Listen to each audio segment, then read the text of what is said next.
नमस्कार विद्यार्थी मित्रांनो, आजच्या या व्हिडिओमध्ये आपण महाराष्ट्रातील नदी प्रणालीबद्दल थोडक्यात माहिती पाहूयात। महाराष्ट्रातील नदी प्रणाली प्रामुख्याने त्यांच्या वाहण्याच्या दिशेनुसार 4 प्रकारात विभागलेली आहे।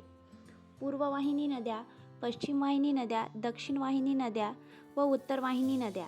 सह्याद्री पर्वतरांग ही महाराष्ट्रातील प्रमुख जलविभाजक म्हणून काम करते। त्यामुळे महाराष्ट्रातील नद्या 2 प्रकारात विभागतात, पश्चिम वाहिनी नद्या व पूर्व वाहिनी नद्या। त्याचबरोबर सातमाळा अजिंठा डोंगररांग, हरिश्चंद्र बालाघाट डोंगररांग व शंभू महादेव डोंगररांग हे दुय्यम जलविभाजक म्हणून काम करतात। पूर्व वाहिनी नद्यांबद्दल माहिती पाहूयात।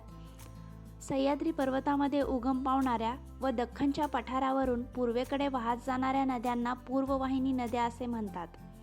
पूर्व वाहिनी नद्या बंगालच्या उपसागरात जाऊन मिळतात। दख्खनच्या पठारावरून गोदावरी, भीमा, कृष्णा या मुख्य नद्या पूर्वेकडे तसेच आग्नेय दिशेकडे वाहत जातात। पश्चिम वाहिनी नद्या पाहूयात। सह्याद्री पर्वतात उगम पावणाऱ्या व संपूर्ण पर्वत ओलांडून कोकण किनारपट्टीवरून वाहत जाऊन अरबी समुद्रास मिळणाऱ्या नद्यांना पश्चिम वाहिनी नद्या असे म्हणतात। पश्चिम वाहिनी नद्या या अरबी समुद्रास जाऊन मिळतात। तापी, पूर्णा, नर्मदा या पश्चिम वाहिनी नद्या आहेत। तसेच कोकणातील सर्व नद्या या पश्चिम वाहिनी नद्या आहेत। कोकणातील नद्यांबद्दल थोडक्यात माहिती पाहूयात। कोकणातील सर्व नद्या सह्याद्री पर्वतात उगम पावतात। कोकणातील सर्व नद्या पश्चिम वाहिनी असून त्या अरबी समुद्रात जाऊन मिळतात। कोकणातील सर्व नद्यांची लांबी कमी असून त्या अतिशय वेगाने वाहतात।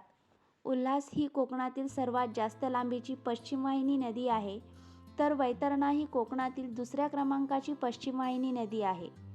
दक्षिण वाहिनी नद्यांबद्दल माहिती पाहूयात। ज्या नद्या उत्तर दिशेकडून दक्षिण दिशेकडे वाहतात त्या नद्यांना दक्षिण वाहिनी नद्या असे म्हणतात। महाराष्ट्रात प्रामुख्याने वर्धा, वैनगंगा व प्राणहिता या दक्षिण वाहिनी नद्या आहेत। या नद्या गोदावरी नदीला जाऊन मिळतात। वर्धा ही विदर्भातील प्रमुख दक्षिण वाहिनी नदी आहे। उत्तर वाहिनी नद्या पाहूयात। ज्या नद्या दक्षिण दिशेकडून उत्तर दिशेकडे वाहत जातात त्या नद्यांना उत्तर वाहिनी नद्या असे म्हणतात।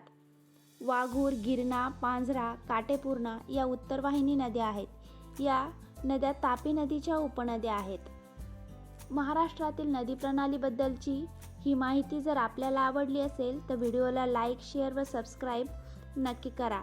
थँक्यू।